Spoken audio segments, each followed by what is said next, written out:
सवाल है कि भविष्यवक्ता किसे कहते हैं और उसका काम क्या है, क्या ओके होता है। ओके ओके, ठीक है ठीक है ठीक है, थैंक यू थैंक यू। और आपका नाम क्या है? मेरा नाम बंटी है जी। बंटी। बंटी मसीह। ओके गुड गुड, लाइन पे बने रहें।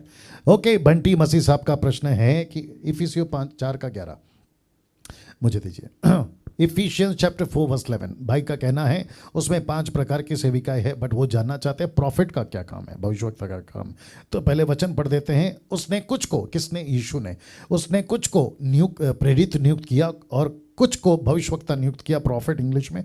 कुछ को सुसमाचार सुनाने वाले नियुक्त किया। कुछ को रखवाले मतलब पास्टर और उपदेशक नियुक्त करके दे दिया। लेकिन वचन 12 और 13 बहुत इंपॉर्टेंट है। जिससे पवित्र लोग सिद्ध हो जाए, सेवा का काम किया जाए, मसीह की देह उन्नति पाए, जब तक कि हम सब के सब विश्वास और परमेश्वर के पुत्र की पहचान में एक ना हो जाए और सिद्ध मनुष्य ना बन जाए, मसीह की पूरी डील तक ना बढ़ जाए, ताकि हम आगे को बालक ना रहें जो मनुष्य की ठग विधा और चतुराई से, उनके भरम की युक्तियों के उपदेश के हर एक झोंके से उछाले इधर उधर घुमाए जाते हों, जिसको कहते हैं विंड डॉक्ट्रियंस। ठीक है ना? तो भाई का प्रश्न है, बंटी मसीह जी का प्रश्न है, या बंटी मसीह जी का प्रश्न है, प्रॉफिट कौन है, भविष्यवक्ता कौन है और उसका काम क्या है। तो बंटी जी अगर आप लाइन पे बने हुए हैं तो 12 और 13 और 14 ये टोटल कॉन्सेप्ट क्लियर कर देता है कि फाइवफोल्ड मिनिस्ट्री का काम क्या है। लेकिन आपने क्योंकि पूछा है प्रॉफिट, तो ये वो प्रॉफिट जिसका ट्रांसलेशन है प्रॉफिटोस, जिसका मतलब फोर्थ टेलिंग। एक व्यक्ति को परमेश्वर प्रकाशन देता है, क्योंकि आप सभी के पास में, बंटी जी आप सुन रहे हैं? हाँ जी। हाँ हाँ, आपके पास में आज बाइबल है, लेकिन जब पौलुस प्रचार करते थे ना सर, तभी उनके पास में बाइबल नहीं थी सर। आज आपके पास में 66 की बुक है ना सर, लेकिन जब पौलुस प्रचार करता था तब उनके पास नहीं थी सर।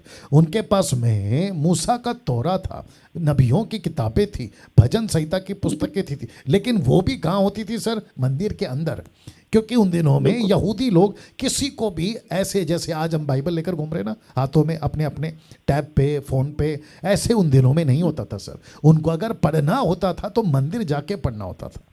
तो जिसके चलते परमेश्वर ने क्या किया, ओके अब मैं व्यवस्था, बुक ऑफ एजेकिएल की किताब उसका 36 का 26, बंटी जी लाइन पे बने रहे। The book of Ezekiel chapter 36 verse 36 का 26 जी, 36 का 26 मैं आपको बता देता हूं क्या लिखा है। परमेश्वर अब कॉन्सेप्ट चेंज कर दिया, और इसकी बात को परमेश्वर कहता भी है पौलुस के द्वारा। कहता है मैं तुमको नया मन दूंगा, तुम्हारे भीतर नई आत्मा उत्पन्न करूंगा, तुम्हारी देह में पत्थर का हृदय निकालकर तुमको मांस का हृदय दूंगा। प्रश्न है क्यों? वचन 27, मैं अपना आत्मा तुम्हारे भीतर देकर ऐसा करूंगा कि तुम मेरी विधियों पर चलोगे। और दूसरा कहता है मेरे नियमों के अनुसार करोगे। तो इसका मतलब क्या है?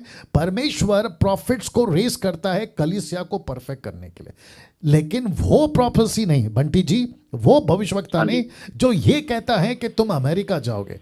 ऐसे प्रॉफिट वाले की बात नहीं कर रहे हैं जो कहता है कि आपकी गाड़ी का नंबर प्लेट ये ही है, आपका मोबाइल नंबर ऐसा ऐसा, आपका डेट ऑफ बर्थ ऐसा, आपके 10 बच्चे 12 बच्चे। अरे ये नहीं है सर, ये वो नहीं है। ये वो है जो कलीसिया को ठीक करते हैं, और जिसके चलते पौलुस कहता है, मैं थोड़ा सा और बोल देता हूं, पहला कुरिन्थियों उसका 23 निकालना, 14 का 23 1 कोरिन्थियन 14:23, आई होप सो,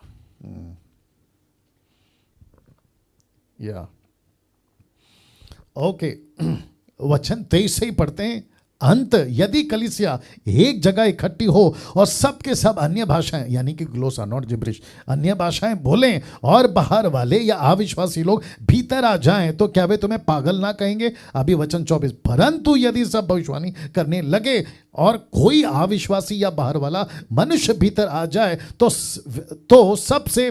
सब दोषी ठहरा देंगे और परख लेंगे, और उसके मन के भेद प्रकट हो जाएंगे, और तब वह मुंह के बल गिरकर परमेश्वर को धन्यवाद करेगा और मान लेगा कि सचमुच परमेश्वर तुम्हारे बीच में।